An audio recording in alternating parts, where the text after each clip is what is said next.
Que tal a gente abrir hoje o manual de instruções do cargo mais poderoso do Brasil, o de Presidente da República? Usando a própria Constituição como nosso guia, vamos decifrar não só os poderes e as responsabilidades de quem ocupa essa cadeira, mas também, e talvez mais importante, os limites que definem essa função. E a pergunta que vai guiar toda a nossa conversa é essa. No fim das contas, quanto poder uma pessoa só pode ter? Essa é uma questão central em qualquer democracia, e a resposta, como a gente vai ver, está num delicado e constante equilíbrio de forças. Para a gente entender melhor esse equilíbrio, vamos passar por 4 áreas principais. Primeiro, o dia a dia, a gestão do governo. Depois, como o presidente participa da criação das leis. Em seguida, o papel dele no cenário internacional. E, por fim, vamos dar uma olhada nos poderes mais fortes e nos freios que existem para eles. Vamos começar. Nesta primeira parte, a gente pode pensar no presidente quase como CEO do país. É a pessoa que tem a responsabilidade de fazer toda a gigantesca máquina do governo federal funcionar no dia a dia. E de onde vem essa autoridade toda? Bom, a base de tudo está aqui, no artigo 84 da Constituição. É ele que diz que a direção superior da administração federal é uma tarefa exclusiva do presidente. Quase tudo que o executivo faz parte daqui. E na prática, o que isso quer dizer? Quer dizer que o presidente pode nomear e demitir ministros, dar a direção geral do governo e organizar toda a estrutura da administração, podendo até criar ou acabar com cargos públicos. É uma responsabilidade de gestão imensa. E isso já nos leva para uma pergunta fundamental. Com todo esse poder de organizar a casa, será que tem algum limite? Um presidente pode simplesmente redesenhar o governo por decreto, do jeito que achar melhor? E a resposta é um belo e sonoro não.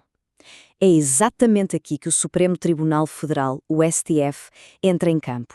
O tribunal já decidiu que, embora o presidente possa organizar a administração, ele não pode usar um simples decreto para mudar a natureza fundamental dos cargos públicos. Para uma mudança desse tamanho, precisa de uma lei aprovada pelo Congresso. Esse é o primeiro grande exemplo de freio e contrapeso que a gente encontra. Agora, na nossa segunda parte, vamos ver como o presidente não só administra, mas também participa ativamente na criação das regras do jogo. É o chamado poder da caneta, que vai muito além de só dar a assinatura final no que o Congresso decide.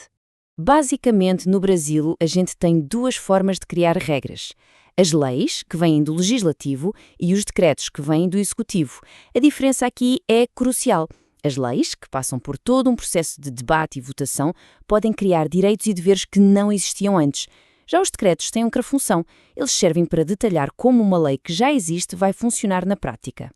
A própria Constituição é bem clara sobre isso.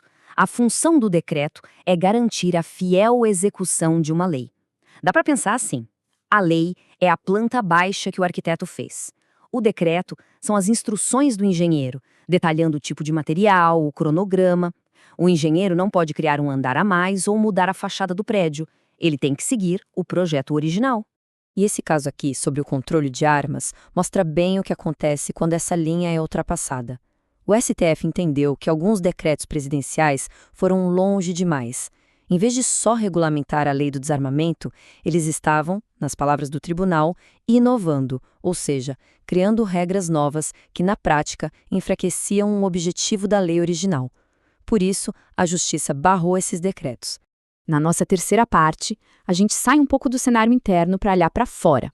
Aqui, o presidente veste o chapéu de principal diplomata do Brasil, sendo a cara e a voz da nação para o resto do mundo. E para a gente entender um dos poderes mais interessantes nessa área, primeiro precisamos deixar claro um conceito, o de extradição. De forma bem simples, é quando um país entrega uma pessoa para outro país para que ela seja julgada ou cumpra uma pena por lá. Nesse processo todo, a divisão de tarefas é muito clara. Primeiro, o pedido de extradição chega na mesa do Supremo Tribunal Federal. Os ministros funcionam como um filtro jurídico. Eles analisam se o pedido respeita as leis brasileiras e os tratados internacionais. Se o STF disser que não, por alguma razão legal, o caso morre ali mesmo. Mas, se o STF der o sinal verde, aí a bola passa para o presidente. E nesse momento, a natureza da decisão muda completamente. O próprio STF diz que a palavra final é um ato eminentemente político. Ou seja, o presidente não age só como chefe do governo, mas como chefe de Estado, pensando nos interesses do Brasil, nas relações diplomáticas e se é conveniente ou não fazer aquela entrega. Pronto, chegamos na nossa última sessão. É aqui que a gente vai analisar alguns dos poderes presidenciais de maior impacto e, justamente por isso, os controles mais rigorosos que existem para equilibrá-los. Um desses superpoderes, digamos assim, é o de conceder o indulto, o famoso perdão presidencial. É a capacidade que o presidente tem de, com uma canetada, perdoar ou diminuir a pena de alguém que já foi condenado pela justiça. É um instrumento de clemência, a palavra final do Estado sobre o destino de uma pessoa.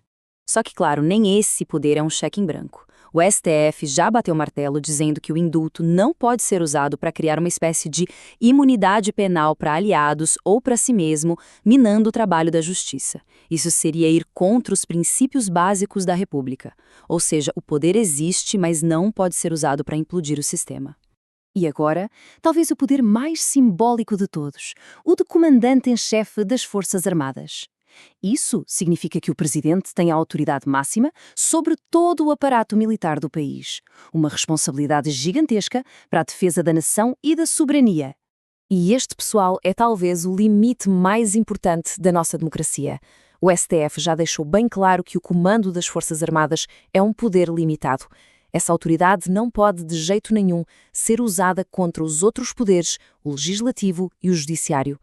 É uma trava de segurança essencial que garante que a força militar sirva ao Estado brasileiro e não aos interesses de um governo específico.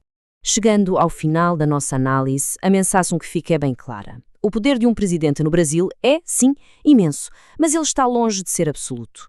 Como a gente viu em cada um dos exemplos, é um poder que está o tempo todo sendo moldado, fiscalizado e equilibrado, principalmente pelo judiciário. E isso nos deixa com uma última reflexão.